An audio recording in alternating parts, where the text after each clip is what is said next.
Researchers say that radio waves from Elon Musk's growing network of satellites are blocking scientists' ability to peer into the universe. 3 weeks ago, a group of independent astronomers using backyard telescopes and persistence noticed something unusual hidden within SpaceX's Starlink constellation. It doesn't appear in any official catalog, and no space agency has acknowledged it. What they found wasn't revealed through billion-dollar equipment, but careful observation from ordinary observers. The discovery raises serious questions about what we think we know about objects in orbit. Do you think there are things in space we still haven't been told about? Yes or no, let us know in the comments. The prelude. The night sky has always felt like public property. Every human who ever lived has looked up and seen the same stars, the same moon, the same slow dance of planets. No nation owns the constellations.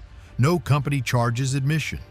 The sky seems open, clear, and free for anyone with working eyes and a bit of curiosity. But that feeling of openness is starting to fade. What is actually above us is not the same as what we think we see from the ground. And the space between what is up there and what we truly know about it is much wider than most people realize.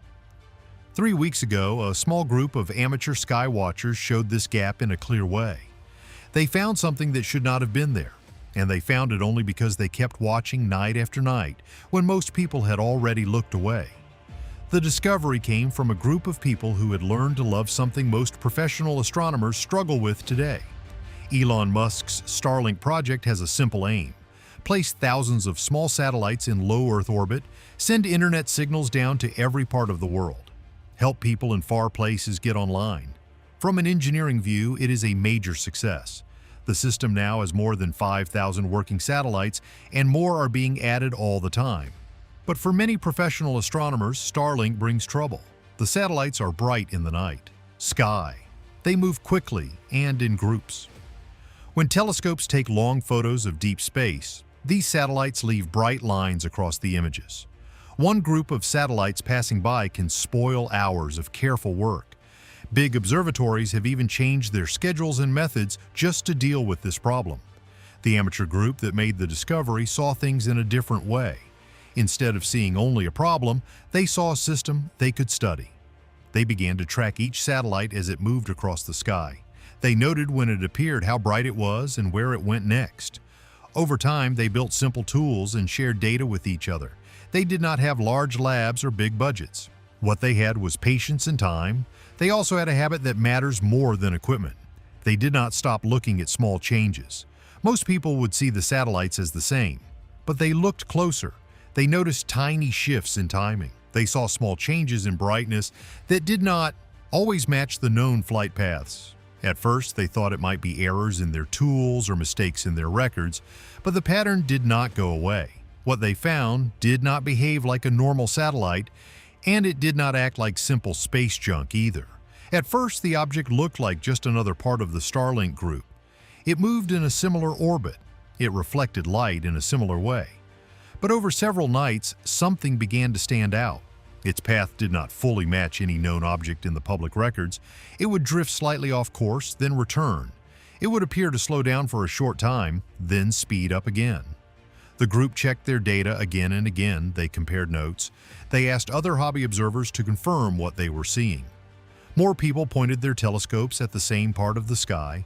The same strange movement appeared in different places using different tools. This made the finding harder to dismiss. They also noticed something else. The object seemed to change how bright it was, not in a smooth way, but in short jumps. It was as if something was adjusting it, or it was adjusting itself. That idea was uncomfortable, and they were careful not to jump to conclusions. Space is full of moving parts, and not every strange pattern means something new or unknown. Still, this case did not fit the normal patterns they knew. As more data came in, the group started to share their work online. Other observers joined in. Some tried to explain it as a known satellite with incomplete tracking. Others suggested debris left over from older missions, but none of the usual explanations fully matched all the details. The sky, which once felt simple and open, was showing signs of being crowded, complex, and not fully understood. And in that crowded sky, something small but unusual had been noticed, not by a space agency, but by people who simply refused to stop looking up. The discovery, The group calls itself the Orbital. Sentinel Network. It is not an official organization. It is a loose collective of amateur trackers who share data across encrypted messaging apps. Most have never met in person. They live in different cities, different time zones, different countries. What unites them is a shared obsession with knowing exactly what moves above their heads. In early October, one member noticed something strange. Their tracking software flagged an unusual electromagnetic signature between several Starlink satellites. The signature did not match any known satellite. It did not match space debris. It did not match natural phenomena. It was just there, faint but persistent. The group did what good researchers do. They checked again. They asked other members to point their equipment at the same patch of sky. Within a week, 3 different observers from 3 different geographic locations had detected the same signature independently. This was not a glitch. This was real. A physicist who reviewed their data described the situation with an unusual metaphor. Dr. Michael Chen from the University of British Columbia was one of the first professional scientists to look at the amateurs' data. He told them something that stuck. He said it was as if something was using the Starlink satellites as a mask or a background. The object was not hiding in empty space. It was hiding among the swarm, using the crowd as cover. The amateurs had found a needle by first mapping every piece of hay. Once they confirmed the anomaly was real, they started building a profile of what it actually was. The group agreed on several hard facts about the object. First, its altitude is about 550 kilometers above Earth. That is almost exactly the same altitude as Starlink's primary constellation. Coincidence is possible, but unlikely. Second, its velocity matches Starlink's velocity. Satellites at that altitude move at roughly 28,000 kilometers per hour. This object moves at the same speed. More importantly, it maintains that speed with precision. It is not drifting. It is not tumbling. It is under control. Third, the object has no detectable radio signature on standard frequencies. Most satellites broadcast something, even if just a maintenance signal. This object broadcasts nothing that the amateurs could find. It is also nearly invisible in optical wavelengths, though it produces brief, inconsistent flashes of reflected light that the group used to confirm its position. The most crucial fact came last. The object is maintaining a perfect fixed position relative to a specific cluster of Starlink satellites. This is not random drift. This requires active propulsion and sophisticated navigation software. Whatever this thing is, it is designed to stay exactly where it is. For all these hard facts, the group admitted they still had major gaps in their understanding.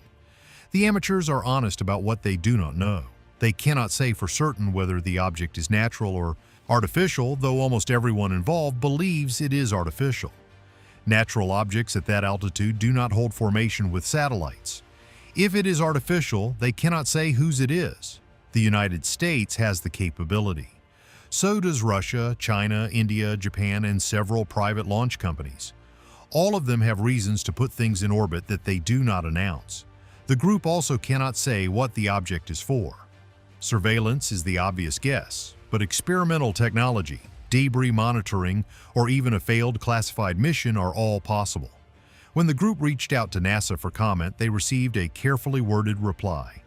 The agency said it continues to monitor the orbital environment and appreciates the vigilance of amateur observers. The reply neither confirmed nor denied knowledge of the object. To the amateurs, that silence was its own kind of answer. The object's existence raises uncomfortable questions about who controls orbit and who gets to know what is up there. The implications: space law has a basic rule. Objects in orbit do not belong to the nation directly below them. A satellite passing over Canada is not Canadian property. It remains the property of the nation or company that launched it. This rule made sense when space was empty. It creates problems when space is crowded. If an object belongs to a nation, that nation does not have to announce it. Spy satellites have existed in secret for decades. What has changed is not the rule, but the number of things in orbit. The sky is now full of satellites, debris, and planned flight paths. In this kind of crowd, it becomes easier for a single object to blend in and harder to notice what is missing or out of place. The list of countries with the ability to place an object at about 550 kilometers above Earth is not short. The United States, Russia, China, India, Japan, and several private space companies all have that reach. Some of them could launch objects without making their full purpose public. Some missions could be hidden under other approved launches, at least for a time. The amateur group behind the discovery has two main ideas. The first is that the object could be a classified U.S. military satellite using the large Starlink network as cover. With so many satellites moving across the sky, it becomes harder to pick out one that behaves slightly differently. The second idea is that it could belong to a foreign power, most likely China or Russia, and may be part of a test system. In this case, the goal would be to study Starlink itself, either to track it better or to find ways to disrupt it in a future conflict. What makes this situation striking is not just the object itself, but what it suggests about modern life. We live in a world where almost everything is tracked. Phones record locations. Companies follow shipments. Governments monitor communication patterns. Even small movements on Earth leave digital traces. Yet here is something in low Earth orbit that moved for weeks without clear public notice. It raises a simple but uncomfortable idea. The sky is not as open or fully known as people assume. This leads to a simple question. If this object was really there, why did a group of amateurs find it before large space organizations did? The Orbital Sentinel network, as the group now calls itself, outperformed billion-dollar systems for three main reasons. The first is coverage. The group is spread across different locations across North America. When one observer loses sight of an object because it moves below the horizon, another observer farther west can pick it up. This creates a near-continuous chain of observation. Professional observatories can do this in theory, but they usually focus on planned targets. They do not often watch open sky in a constant, wide search. The second reason is mindset. Professional astronomers often treat Starlink satellites as unwanted noise. Their goal is to remove these bright moving lines from deep space images so they can see faint stars and galaxies more clearly.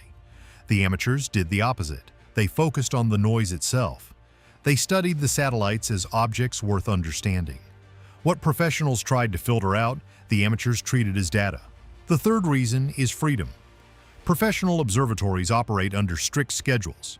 Telescope time is limited and often shared between many research teams. Proposals must be written, reviewed, and approved. Amateurs do not face these limits. They can follow strange patterns for as long as they want.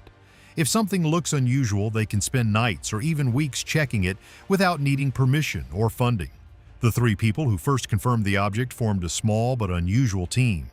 The core group behind the discovery consists of three people: a Portland software engineer who built tracking tools to collect and compare satellite motion data, a Seattle physics teacher who verified the orbital math, and a Vancouver small business owner who provided telescope access and storage for their expanding data set. None are professional astronomers, but their work is careful, structured, and consistent. They communicate through encrypted messages and private servers, sharing raw data, cross-checking results, and correcting errors in real time.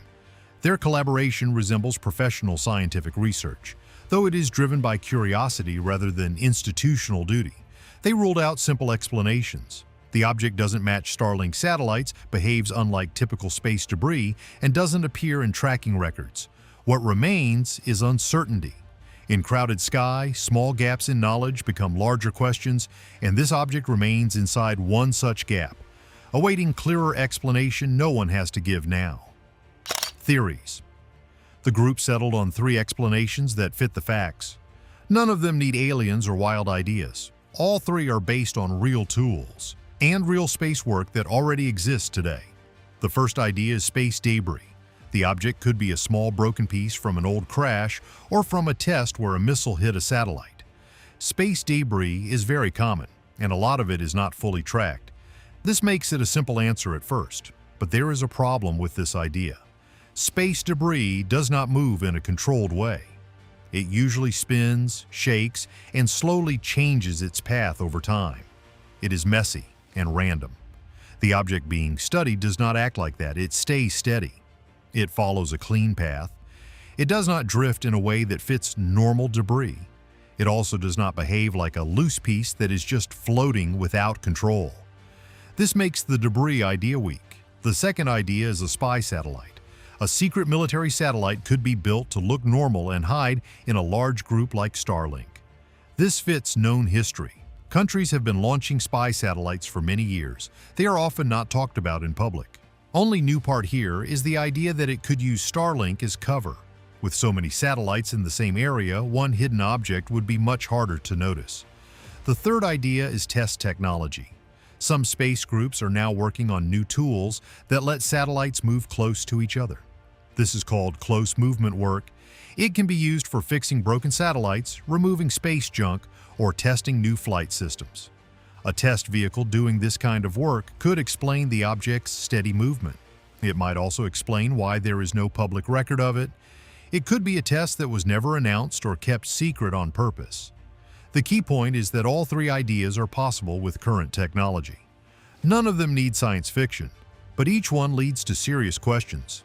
If the object is real and not explained, why is there no clear public statement about it? Governments often have reasons to stay silent. If the object belongs to the United States and is part of a spy system, then admitting it would reveal where it is and what it can do. If it belongs to another country, then saying so would show that control of space is weaker than expected. In both cases, silence can feel safer than sharing details. Private companies also have reasons to avoid attention.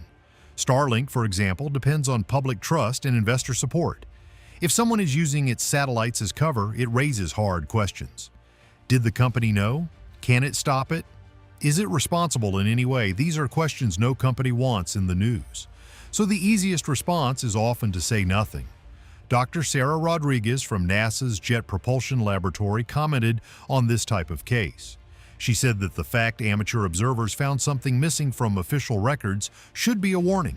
It shows that our map of objects in space is still incomplete. To understand why this object is so hard to explain, you have to understand how satellites hide in orbit. In space, hiding is not about darkness or distance. It is about blending into motion. When many objects move in similar paths, a small change can disappear in the crowd.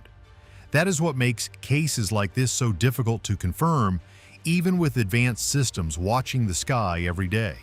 The mechanics in the bigger picture: objects in low Earth orbit move at about 28,000 kilometers per hour. At that speed, they circle the entire planet in about 90 minutes. A satellite above one country quickly moves over many others. A point over New York becomes a point over London in less than an hour. In this kind of environment, keeping objects in a fixed pattern is very hard. The object found by the amateur group is not simply passing near Starlink satellites. It appears to stay in a fixed position relative to a small group of them. When that group moves forward along its orbit, the object moves with it. When the group shifts slightly to adjust its path, the object shifts as well. It behaves like part of the same moving system, even though it is not listed as one of the known satellites in that group. This kind of motion needs constant control. Small thrusters must fire again and again to prevent drifting. Even tiny errors in timing or direction would cause the object to slowly move away. At these speeds, even a small mistake would grow quickly into a large separation. The object also needs to avoid hitting nearby satellites, which are moving just as fast in slightly different paths.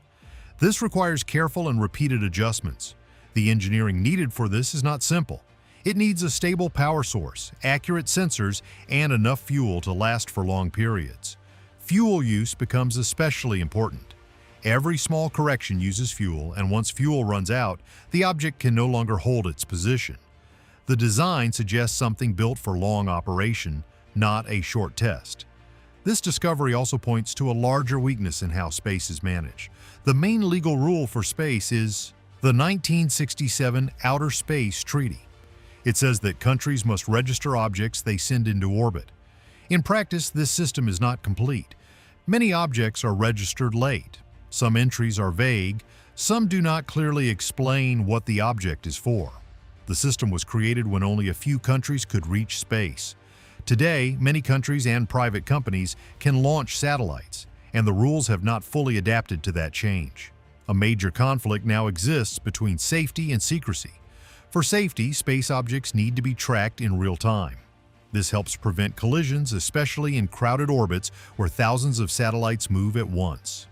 Accurate tracking can prevent damage, loss of equipment, and dangerous debris fields. At the same time, national security depends on keeping some objects hidden.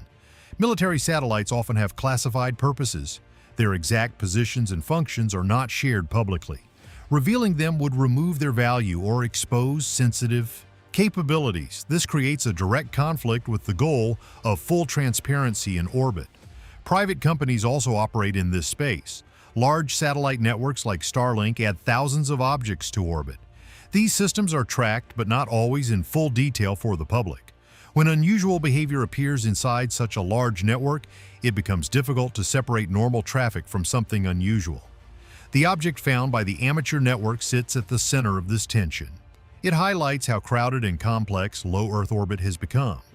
It also shows how limited public knowledge still is, even with advanced tracking systems. What happens above Earth is still partly visible and partly hidden, depending on who is looking and what they are allowed to see. Amateurs with backyard telescopes found what professionals missed: an object hiding in plain sight among thousands of satellites. No official answers, no clear explanation, just a mystery moving at 28,000 kilometers per hour above our heads. The sky is not as empty or as transparent as we believed. Subscribe so you never miss what comes next.